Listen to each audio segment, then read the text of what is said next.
자판기 클래스를 만들어 봤어요. 자판기 클래스를 만들고 이 자판기 클래스를 만든 다음에 인스턴스까지도 우리가 만들어 봤습니다.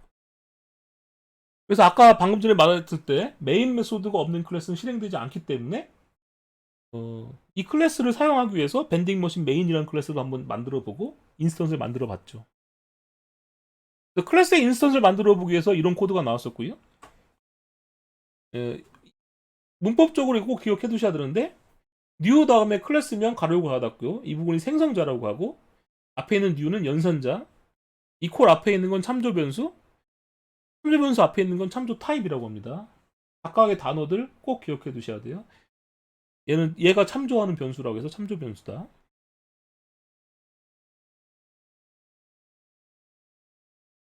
이거는 뭐 앞으로 뒤에 배울 건데 인스턴스를 만드는 세 가지 방법이 있어요. 사실 이거 말고도 또 있을 것 같기도 한데 일단 세 가지는 여러분들 꼭 기억해 두실 필요가 있는데요. 나중에 찾아서 보시면 게 좋습니다. 뉴를 이용하는 방법이 가장 많이 쓰는 방법이에요. 뉴 연산자와 생성자를 이용해서 인스턴스를 만드는 방법이 가장 많이 쓰는 방법이고 두 번째로는 클래스 로더라는 걸 이용하는 방법입니다. 여러분들이 클래스 로더를 이용해서 직접 인스턴스를 만들 때쯤이면 자바를 어느 정도 잘 하고 있을 때예요. 세 번째로는 메모리에 있는 인스턴스를 복제하는 방법입니다. 거의 여러분들이 쓰지 않을 방법이 될 거예요, 이건. 그리고 2번은 여러분들이 직접 쓰진 않지만 누군가가 대신 이런 걸 해줄 거예요. 이건 클래스 로더를 이용하는 방법은 나중에 스프링 같은 걸 제가 설명할 때 스프링 프레임워크 이런 것들을 설명할 때 등장하게 됩니다. 자바 공부할 땐 2번, 3번은 등장하지 않는데 스프링이라든가 이런 프레임워크 같은 거 다룰 때 제가 2번, 3번에 대해서 이야기를 드릴 거예요. 일단 여러분들께서 기억하시는 거 딱 하나. 인스턴스 만들려면 일단 뭘만 사용하면 된다? new 연산자와 생성자를 이용한다. 생성자는 클래스명 뒤에 가로 열고 가로 닫고가 붙는다.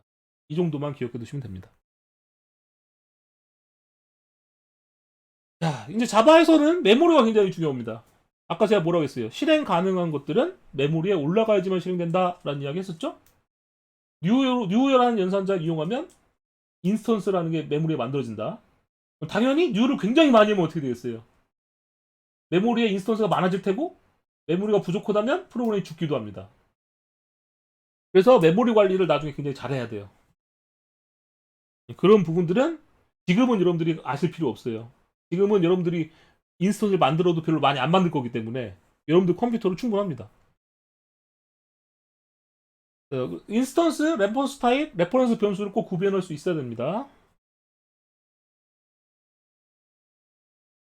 자, 그러면 인스턴스를 만든다는 건 굉장히 중요한 거예요. 여러분들이 인스턴스 만드는 게 별로 중요하지 않다고 생각한다면 이런 걸 한번 생각해 보세요. 여러분들 집에 냉장고 몇 개 있어요?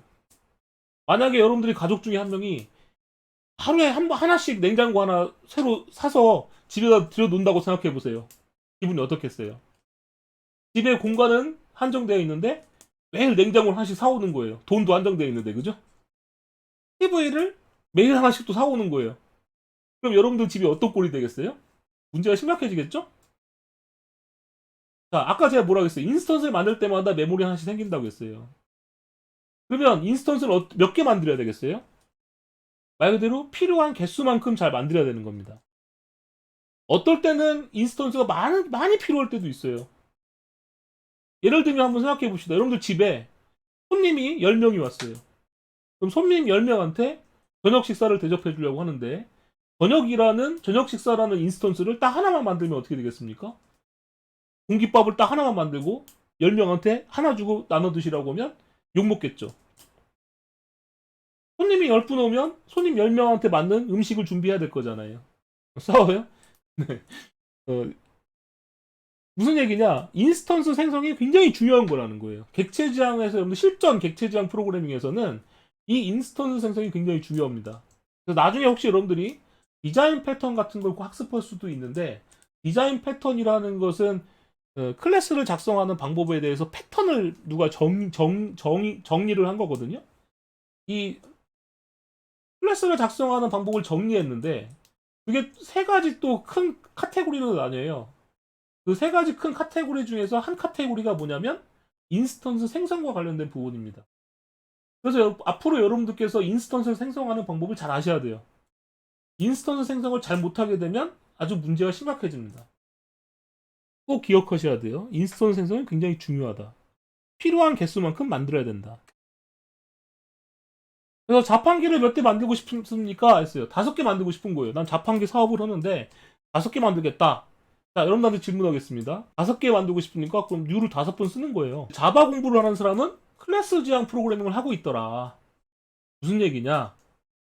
이 클래스를 통해서 인스턴스를 만들고 그 객체를 사용하는 건데 어떻게 클래스를 만들지? 이것만 고민하고 있는 거예요. 내가 실제로 메모리에 올려놓고 사용할 객체를 고민하는 게 아니라 클래스만 고민하고 있더라는 거죠. 아닙니다. 객체 지향 프로그램이라는 것은 객체를 고민하는 거예요.